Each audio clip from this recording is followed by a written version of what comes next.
Anytime you get the Miami Heat and the Boston Celtics together this time of year with playoff positioning at stake, you can expect fireworks. I'll give you 5 reasons why today's matchup in Boston will be intriguing and probably difficult for the Heat.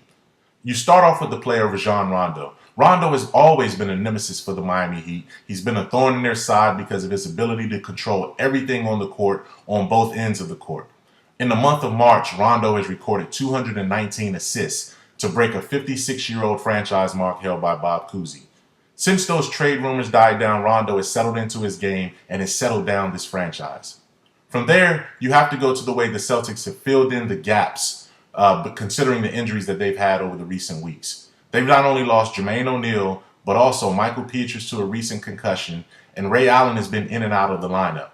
But how they've overcome those injuries has been remarkable, considering the play from the supporting cast members such as Brandon Bass, Avery Bradley, and Keyon Dooling.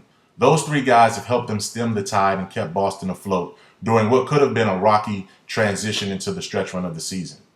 After that, look at their defense. Boston has always been a tough defensive team, but the numbers they're putting up this season are consistent with where they were when they were a championship team a couple of years ago.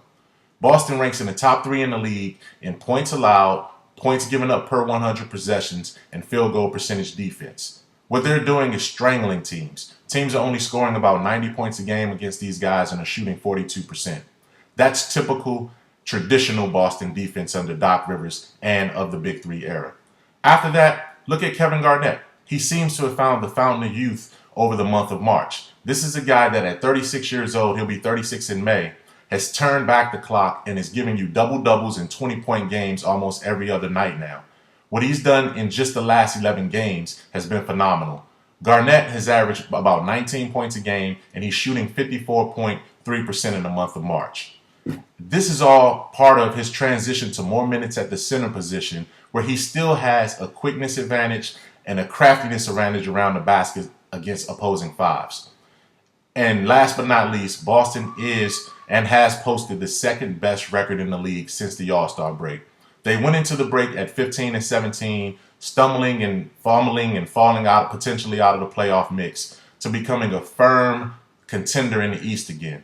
They've jumped from 7th in the playoff seedings to 4th after going 15-4 this month so far. Boston is a formidable team. They've always been a tough team for the Miami Heat to play, and today could be no different.